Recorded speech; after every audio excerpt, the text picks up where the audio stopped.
bread. A year ago, that word would have meant nothing to me. A simple filler word carrying air. That is until I started making sourdough myself. It started when I was at a restaurant.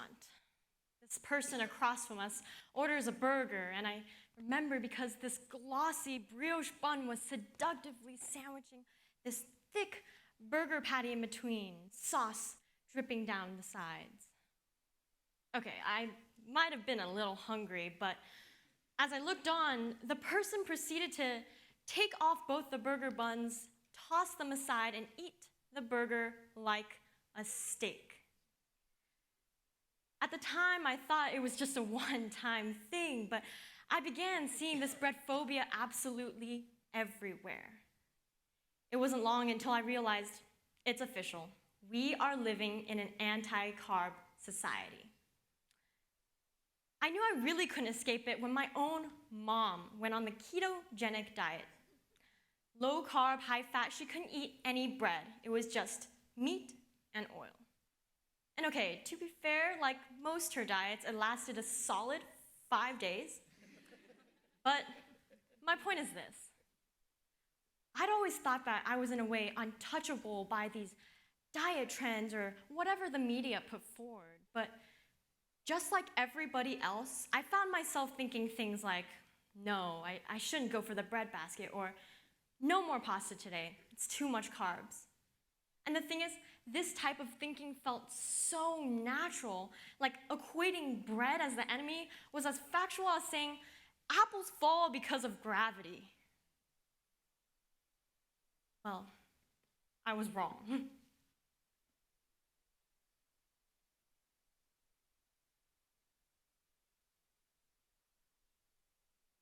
Answering that question began with making my own bread.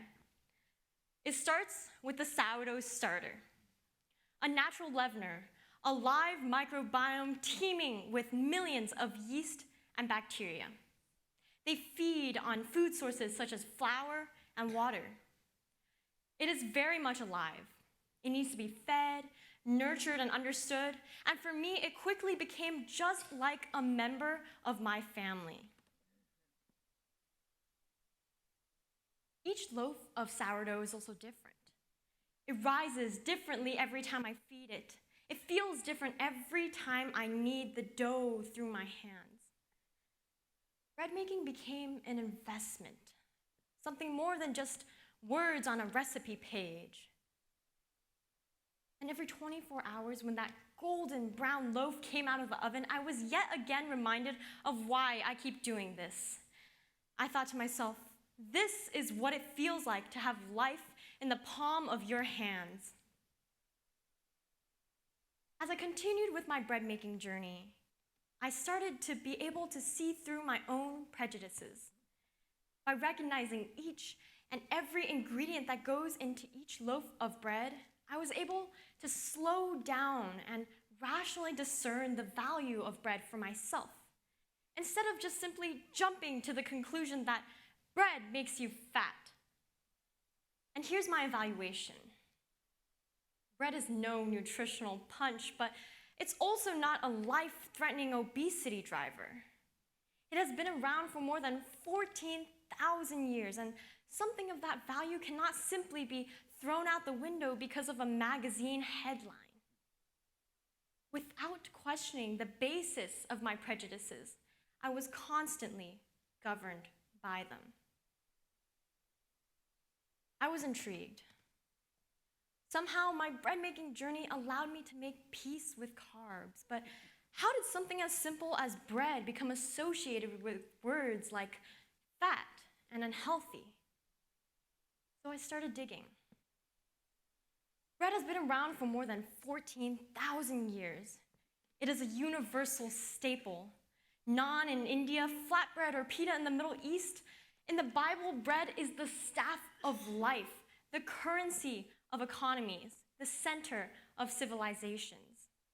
I mean, okay, if dough is slang for money, bread must be important, right? Like when people say, I'm drowning in dough, or even, let's get this bread. But no matter the importance of bread in society, the acceptance of it has been equivalent to that of a sine curve, changing from one extreme to another over the years. In the 1890s, 90% of the nation's sourdough was made at home by women.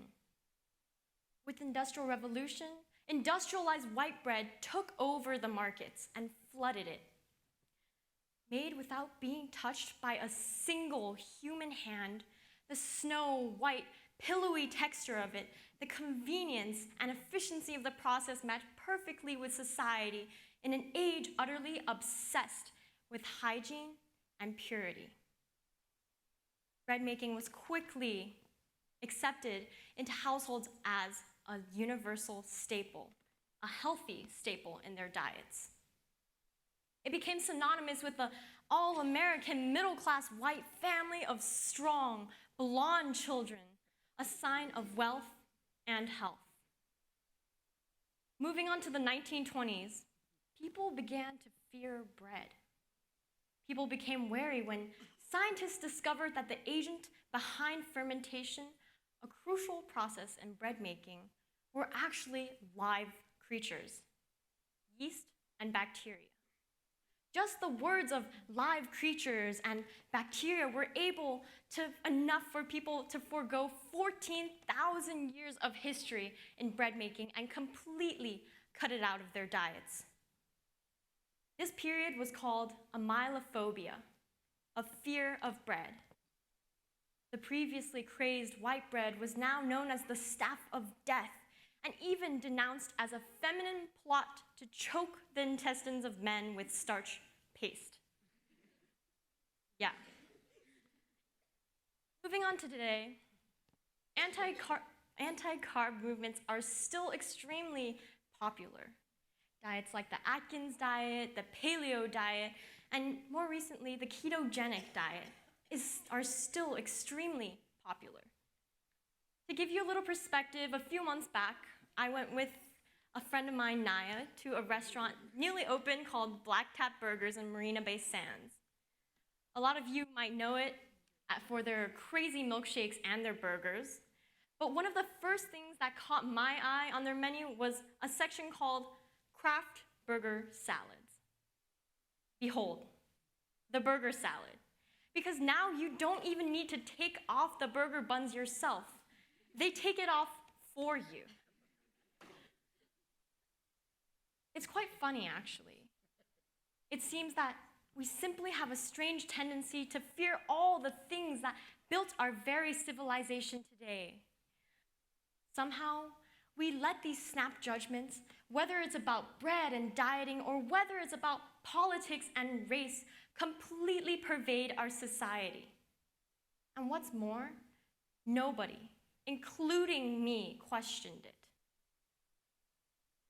Like I said before, I was lucky enough to be able to make peace with carbs through this bread-making journey, but I still went back to that first question of how is it that so many people became so afraid of something so simple, something as harmless as bread?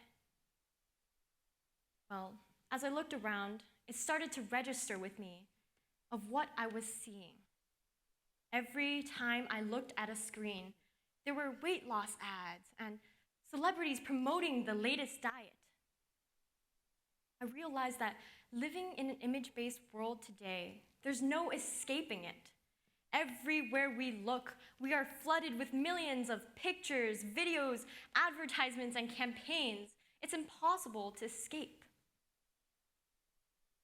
Much like acclaimed scientist Daniel Kahneman conceptualized, there are two types of thinking fast and thinking slow.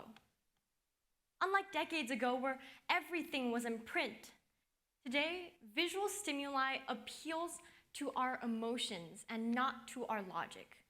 It causes us to use fast thinking, often taking shortcuts, and unknowingly coming to irrational conclusions. Well, not only that, the ubiquitous nature of fast thinking in society means that it not only controls how we think, but what we think. For any information put forward enough times becomes believable. For even a lie told 1,000 times becomes the truth. So much so that this guy didn't even say this quote, but it's been misattributed to him so many times that it's almost a fact that he did now. Our brains automatically organizes our thoughts into binary categories. This is right, and that is wrong. This is black, and that is white. Bread is dangerous, and bacteria is dangerous, but how many things in life are so clear-cut? What bread making taught me to do was slow down and notice each step of the process. Is the crust crisp enough? Is the dough supple enough and ready to rise? It taught me to do my own research before simply tossing bread into yet another category of healthy or unhealthy. Because at the end of the day, much like how good bread making takes patience, good quality decisions comes with patient thinking.